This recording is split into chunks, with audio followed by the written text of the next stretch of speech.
guided spiritual path. Allah subhanahu wa ta'ala created us, and Allah subhanahu wa ta'ala by His will take our soul back, and while doing that, we have only two categories, either happy or miserable while dying. So if a person is really living, believing in Allah subhanahu wa ta'ala in this world, doing righteousness, good deeds, good actions and everything, then inshaAllah ta'ala he will end up in a happy situation. And if a person is opposite that, not believing in Allah subhanahu wa ta'ala, or believing in Allah but disobeying Allah subhanahu wa ta'ala, living life full of sins, full of disobedience of Allah subhanahu wa ta'ala, and will die before making any tawbah, then he is dying in a status of miserable status. So today we will talk about the mu'min, the one who believes in Allah. What will happen to him? How he will die? What will happen to him while he is dying? What will happen to him when his ruh will come out his body, and then what will happen to the ruh, to the soul? Number one, we all know that there is an angel called Malak al-Maut, the angel of death. He will come to his head and he will say, Ya ayyuha ruh al-tayyib, oh good soul of a good person, of a believer person, come out. Come out very nicely, very kindly. He will ask the ruh to come out. And we know from the hadith that the ruh comes out from the head. So the first thing the ruh will leave, your feet. They will be frozen, no movement. Then the ruh will go all the way till the knee. So your knees are frozen, you cannot move it. Then it will go all the way till your stomach. So all your thighs and knees and legs are frozen. Then it go all the way on your chest. So nothing is below that is functioning. And then it go all the way to the neck, to the throat. And when it comes here, then Allah subhanahu wa ta'ala by His angel will take the soul. And soul of the believer will come out, as the Prophet sallallahu alaihi wasallam said, as the last drop of water comes out from the bottle. This is the way that the angel of death will take the ruh.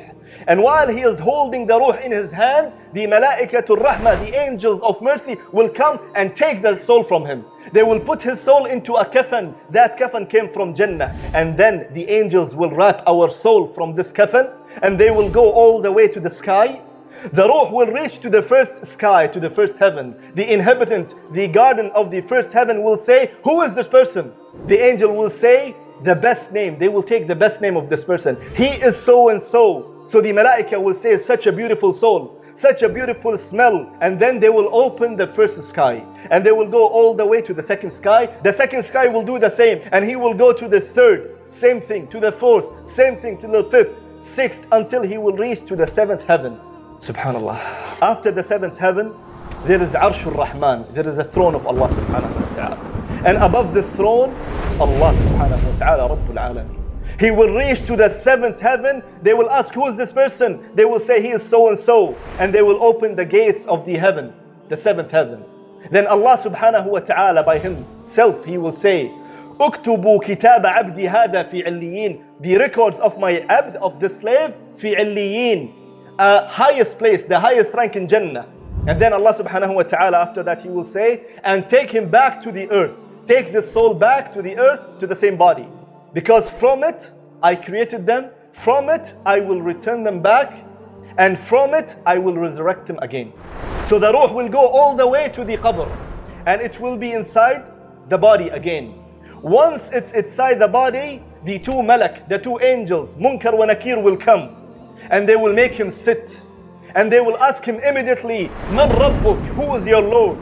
This man, Allah will make him to see, or it will appear to him that the sun is setting. So immediately he will look at the sun and he will say, let me pray before the sun sets. Allahu Akbar. He is in his grave, but his heart is attached with salah. So the angels will say, you will do, insha'Allah. But let me know first, or let us know first. Man Rabbuk, who is your Lord? And without any hesitation, he will say, Rabbi Allah, my Lord is Allah. And then immediately they will say, Ma dinuk, what's your religion? Without any hesitation, he will say, my deen, my religion is Islam. And then they will say, وَمَن نَبِيُّكَ, who is your prophet? Without any hesitation, he will say, my prophet is Muhammad sallallahu alayhi wasallam. And immediately after giving these three answers, there will be a voice, a call coming from the heaven, from the sama. أَنْ صَدَقَ عَبْدِي, my slave said the truth. And immediately after that, they will furnish his grave with Jannah. They will make him wear the clothes of Jannah. They will open the gate from him for Jannah, so he can see his place in Jannah. From that gate, he will smell the fragrance. He will smell and he will see the wind blowing from Jannah. And after that, a good person will come to this person, this dead man. And he will say, get the glad tidings for being here. This is your place. This is your place that you was waiting for. So this dead person will say, who are you? So this person will say, Ana amaluka salih. I am your good deed. As he is saying that I am your good deed, I am your salah. That you used to pray on time, that other people not praying on time. Or maybe they are not praying at all. I am your sadaqah, that people used to hold their money and you used to give for the sake of Allah. I am that sadaqah. I am that zakah. I am that fasting. I am that birr al-walidain, that respecting of parents. At this time, no one respect the parents. You used to respect. You made me like this. Ana amaluka salih. I am your good deed. So after looking by the good deed and how beautiful he is, how beautiful his smell is coming out of from him, he will see the places to Jannah. He will see that he is wearing the clothes of Jannah. He will say, Rabbi aqim as-sa'a, Rabbi aqim as-sa'a, Rabbi aqim as-sa'a. Oh Allah, bring the hour. Oh Allah, let the day of judgment happen right now. Right now, right now. Why? Because he wants to get to the Jannah. Because he saw what, he deserved. Allahu Akbar. Don't forget to like, share and subscribe for more amazing videos.